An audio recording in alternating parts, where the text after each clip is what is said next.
Before the Flood, The Fall of Atlantis, by Matson. Chapter 10, King's Ascendant. The torchlight in the newly claimed royal chambers of Ring 7 guttered low, casting long, flickering shadows that seemed to writhe like living things across walls of veined marble and gilded friezes depicting ancient victories of the Watchers.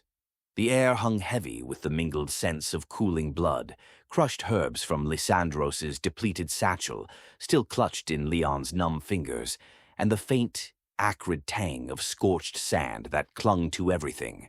Leon sat alone on the edge of the massive throne that had once belonged to King Gorgathon, the petrified giant now reduced to rubble in the arena below. The seat was cold beneath him, carved from fused earth and wind-sculpted stone that still hummed with residual geomancy, as though the dead king's power refused to fully surrender. His forearms and shoulders burned with a dull, luminous ache.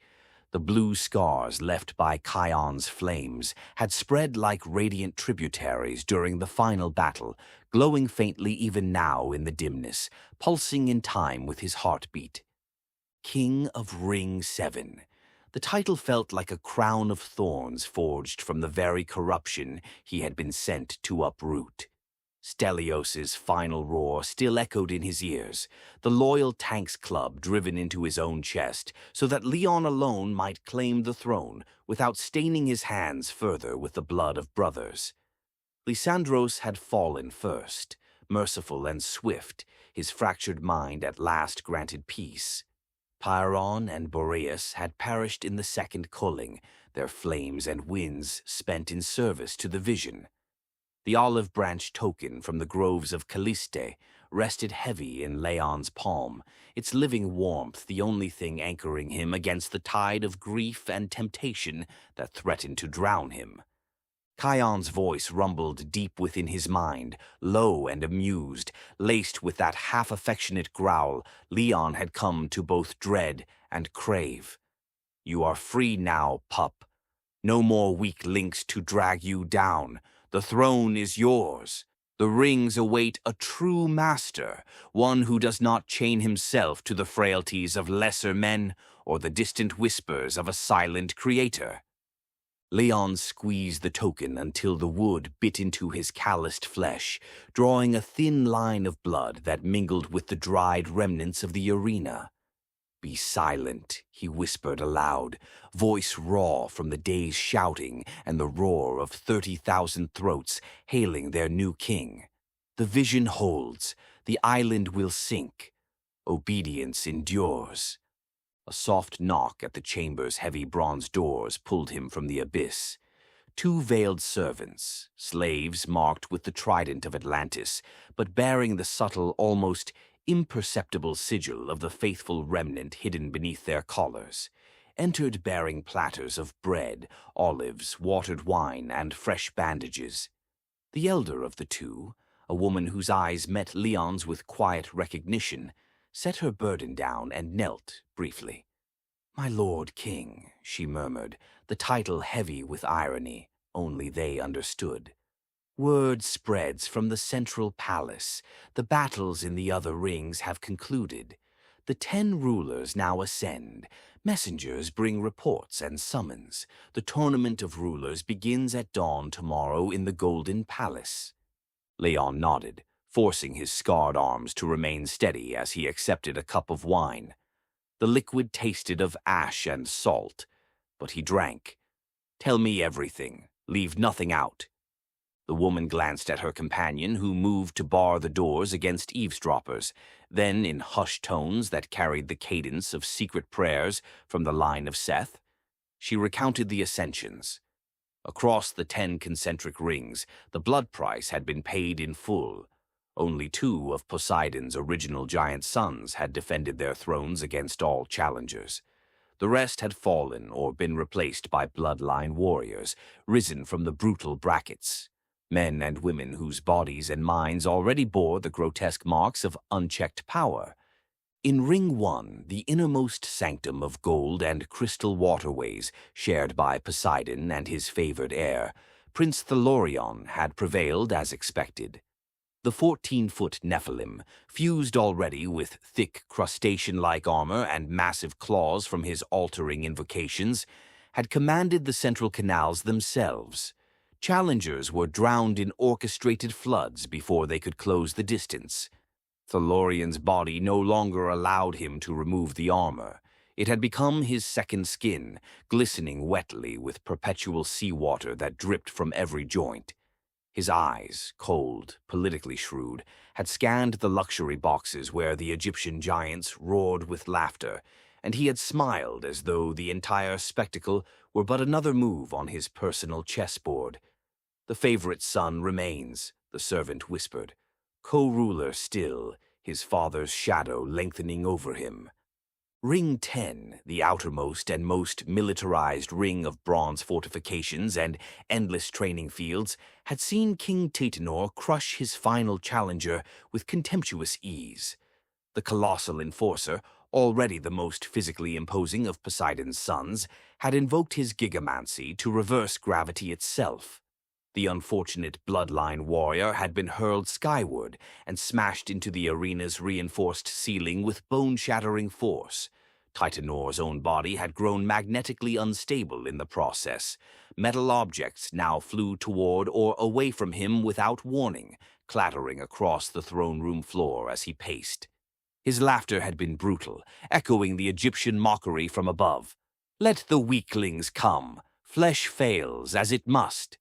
The 7 new kings, however, were the true horrors, risen from the brackets like twisted reflections of Leon himself, each bearing the visible wages of their covenant gifts. The servant's voice trembled slightly as she described them, drawing from the frantic reports of surviving attendants and the remnants' hidden eyes throughout the island. King Eurithon of Ring 2, another son of Tanaju blood like Leon, had claimed victory through pure pharmacia of the Order of Moach. Soft-spoken and calculating, he had accelerated decay in every weapon and armor his opponents bore, turning bronze blades to rust mid-swing and creating contact poisons that rotted flesh from within, while bending light into battlefield illusions that made allies appear as monsters. His mind was fracturing visibly. Even in victory, he had muttered to phantom threats, eyes darting at shadows that only he could see. The corruption had left him pale and hollow-cheeked, as though the very knowledge he wielded devoured him from the inside.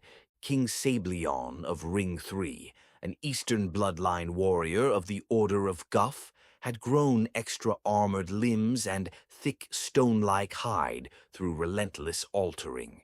He spoke barely at all now, his silent, methodical nature made monstrous by the permanent fusion of those extra limbs to his torso. He could no longer hide the grotesque form beneath cloaks or armor.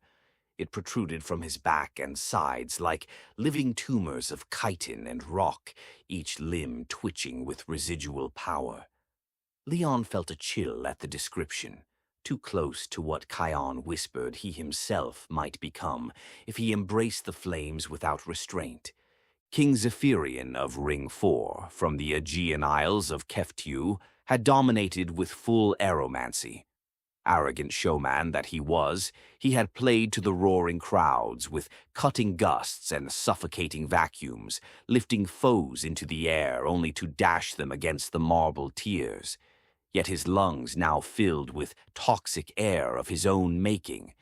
Between matches he had coughed bright blood onto the sand, his chest heaving as though every breath were stolen from the very winds he commanded.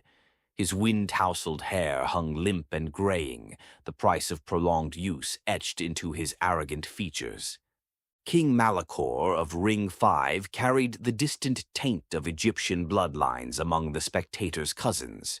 His necromancy of the Order of Ruach had drained life from fallen warriors to heal himself, raising short-lived undead thralls that shambled across the arena floor in grotesque parodies of life. Pale and corpse-like, obsessed with cheating death, his own flesh decayed in visible patches even as he replenished it with stolen vitality. New growths, rotting organs pushing against his skin, bulged and subsided with each breath, a constant reminder that the body betrayed even its most desperate masters. King Dravok of Ring 6, a brutal northerner, had opened pits and hurled boulders with geomancy, petrifying his opponent's feet to the arena floor before crushing them beneath falling stone. His laughter at their screams had been earthy and savage, but prolonged use had turned his own bones to brittle stone. He limped noticeably now upon his throne, joints grinding like millstones, cracks spiderwebbing across his massive frame with every step. King Valthor of Ring 8, Western coastal blood, wild and rage-filled, had unleashed pyromancy in spectacular walls of flame and hurled fireballs that superheated metal and sand into glassy death. The crowd's favorite for sheer spectacle, his skin was permanently blackened at the edges, life force charring away with every invocation. He still grinned through the pain, but the internal heat consumed him visibly, eyes fever-bright and skin cracking like overheated clay. Finally, King Kalith of Ring 9, from the southern river valleys, had wielded Pharmacia laced with biomancy leanings. Charismatic and deceptive, he had pretended mercy by accelerating healing in himself or allies while forcing rapid, painful growth or decay in his enemies. New limbs bursting from skin, organs twisting in agony. His own body mutated in secret. Beneath his robes, new organs and limbs occasionally pushed against the flesh, threatening to rupture outward. He trusted no one, paranoia deepening with every potion brewed. Leon listened in silence as the servant finished, the weight of it all settling upon him like the petrified bones of Gorgathon. 10 kings now, 2 ancient Nephilim sons, and 7 new horrors risen from the blood-soaked brackets. And among them, the winged dog of Tanaju, bearer of blue flame and divine mandate. The tournament of rulers would pit them against one another in the central golden palace. A gauntlet of death matches until one stood as High King beside, or over, Poseidon himself. Political maneuvering has already begun, the woman continued softly, pressing a fresh bandage to one of Leon's glowing scars. The touch stung, but the pain grounded him. Servants whisper of alliances forming in the shadows. Thalorian seeks to bind the new kings with promises of shared waterways and daughters for fresh covenants. Titanor offers brute protection to the militarized outer rings. Europhon and Kalith speak in hushed Pharmacia councils, brewing elixirs of false loyalty. They watch you especially, my lord, the Tanaju champion whose power comes not only from a watcher, but from something else. The Egyptian giants in their luxury boxes laugh louder each night, calling us all self-devouring flesh. Amun-Ra's crystals spark, Sobek's jaws clack with delight. Yet the remnant endures. We have prayed without ceasing. The olive groves remember you. Leon rose, wings of blue flame flickering involuntarily along his shoulders before he willed them still. The power surged unbidden, tempting him with godlike ease, strength to crush thrones, projectiles to level arenas, glides that could carry him above the corruption. Kion chuckled. See how they fear you already, pup? Rule them. The Creator's vision is but one path. Mine offers thrones without end. He pushed the voice down with the token's warmth. Prepare my escort for the central palace at first light. I go not as conqueror, but as obedient servant. The rings will crack, the sea will rise. Tell the remnant to stand ready. The fall draws near. The servants bowed and withdrew, leaving Leon alone once more. He crossed to the narrow window slit overlooking Ring 7's blood-stained arena. Dawn was still hours away, but the island never truly slept. Distant screams rose from neighboring rings, sacrificial altars feeding biomancy rituals, Pharmacia vapors drifting on the night breeze to induce spiritual hunger among the crowds. In the opulent luxury boxes high above, Torchlight revealed the colossal silhouettes of the 6 Egyptian Nephilim. Amun-Ra's golden skin drinking in the flames, crystal growths arcing with stolen lightning, Satek's malachite scales shimmering, Horus's multifaceted eye clicking as it scanned the darkness, Isis Tefnut's water-rippling form dripping eternally, Thoth Machshava's elongated skull bent over clay tablets, Sobek's crocodile jaws snapping at platters of forbidden meat. Their booming laughter rolled across the concentric rings like profane thunder. "Watch how the body fails," Sobek's voice carried on unnatural winds, mocking and cruel. "Even the blue-flamed dog will learn before we sail home to the Black Land. Dung the Runt and his tournament of self-devouring spawn. Exquisite." Leon's scars flared brighter in response, as though Kion himself bristled at the insult. But Leon turned from the window, kneeling beside the olive branch token now placed reverently on the chamber's central altar stone. The grief for his fallen team crashed over him again. Stelios's final apology, Lysandros's calm acceptance, Pyrrhon's reckless laughter, Boreas's quiet wind. Tears cut clean channels through the grime and blood still caking his face. "O Creator of all things visible and invisible," he prayed, voice low but steady, echoing the ancient songs of the line of Seth. "The darkness thickens, the watchers pervert your hidden dimensions, the Nephilim devour your children. Yet the faithful remnant endures beneath the pyramids and here in the heart of rebellion. Strengthen me. The 10 kings ascend, warped by the very gifts that were meant to serve humanity. Their bodies fail exactly as foretold, mind-fracturing, flesh-twisting, spirit-devoured by Rav's hunger. Let not Kion's temptations nor the mockery of false gods from Egypt break my resolve. The vision burns clear. Atlantis sinks. Judgment comes like the flood of old, but mercy remains for those who walk humbly with you." A faint breeze, perhaps remnant of Boreas's lingering aromancy, or the Creator's quiet answer, stirred the token's leaves. For a fleeting moment, the oppressive spiritual weight of the island receded. Quiet, defiant hope kindled anew amid the suffocating corruption. Hours passed in uneasy vigil. Leon did not sleep.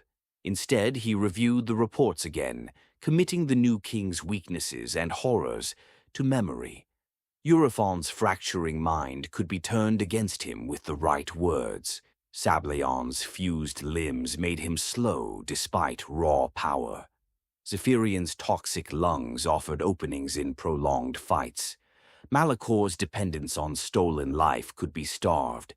Dravok's brittle bones would shatter under focused strikes.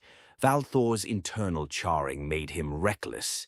Calith's mutations invited betrayal from within. Thalorian and Titanor remained the greatest threats, Nephilim blood and raw might, but even they bore the seeds of failure. Servants returned at intervals with more news. Political maneuvering intensified in the central palace corridors. Thalorian had already hosted a private feast for the new kings, flooding the halls with aquamantic displays while his claws clicked against goblets. He offered alliances, promising control of the waterways to those who swore fealty before the tournament began. Titanor, ever the enforcer, had challenged any who doubted his gravity-manipulating strength, sending bronze shields hurtling across the feasting hall in demonstration. Eurithon and Calith had slipped away to a Pharmacia alcove, brewing subtle poisons and illusions of loyalty. The others postured and snarled, their corrupted bodies on full display, Sableon's extra limbs scraping stone, Zephirion coughing blood into silk cloths, Malakor's decaying flesh reeking faintly beneath perfumes, Dravok limping heavily, Valthor's blackened skin cracking audibly as he laughed. Leon's own attendants, remnant agents among them, reported that the Egyptian giants had claimed the finest boxes overlooking the central arena, their mocking commentary already spreading through the island like plague. "The runts spawn tear themselves apart for our amusement," Amun-Ra had roared, crystal growths blazing. "Let us see which of these new kings fails most spectacularly. The blue-flame dog of Tanaju intrigues us most. Does his watcher truly serve, or does flesh fail him too?" By the time the first gray light of false dawn crept over the concentric rings, Leon had armored himself in the simple bronze plate of his Tanaju heritage, the olive branch token bound securely beneath it against his heart. His blue flame scars glowed softly beneath the metal, a constant reminder and temptation. Kion stirred but remained leashed by prayer. The new king of Ring 7 stepped into the marble corridors of his domain, flanked by a small escort of trusted warriors and veiled remnant allies. The island stirred around him, slaves scrubbing blood from arena sands, priests chanting invocations to the watchers, crowds already gathering for the tournament of rulers. As they approached the grand causeway leading inward to the central palace, a massive procession of the other kings converged. Leon saw them then, not merely in reports, but in horrifying flesh. Thalorian towered at the head, crustacean armor gleaming wetly, claws flexing as he surveyed his chessboard. Titanor lumbered beside him, metal objects orbiting his unstable form like grotesque satellites. Eurofon glided forward with scholarly grace, yet his eyes darted at unseen phantoms. Sableon's multi-limbed bulk scraped the marble, stone hide rasping. Zephyrian strode with arrogant flair, wind swirling about him though it pained his lungs. Malachor shambled pale and rotting, undead thralls trailing at his heels like loyal hounds. Dravok limped, bones grinding. Valthor burned with inner fire, skin charring further in the torchlight. Calith smiled charismatically, new growths shifting subtly beneath his robes. The 10 kings, old and new, regarded one another with wary hunger as they entered the golden palace gates. Leon met their gazes levelly, blue flames flickering once along his arms in restrained greeting. The air thickened with power and dread. The tournament of rulers loomed, a gauntlet of death matches in the central arena, last man standing to face Poseidon himself for the high kingship. Yet Leon's heart remained fixed elsewhere, not on thrones or covenants or the gifts of the orders, but on the Creator's vision, the 10 rings cracking open, the Mediterranean surging in cataclysmic judgment, the island cast into the depths. One obedient man amid an empire of false gods. The body would fail, exactly as the covenants foretold. True power belonged only to the Creator. From the luxury boxes high above, the Egyptian giant's laughter thundered once more. But beneath the pyramids far to the east, and in hidden chambers throughout Atlantis, the faithful remnant knelt in defiant prayer. The word endured. All flesh is grass, the grass withers, but the word of the Creator endures forever. This has been an unabridged audio production of Before the Flood, The Fall of Atlantis, Chapter 10, King's Ascendant, by Matson. All rights reserved by Matson, LLC. Copyright Matson, LLC 2026. If you enjoyed this production, please like, share, and subscribe. Available on YouTube, Apple Podcasts, and Spotify. Follow the author at Matson for updates. Links in the description.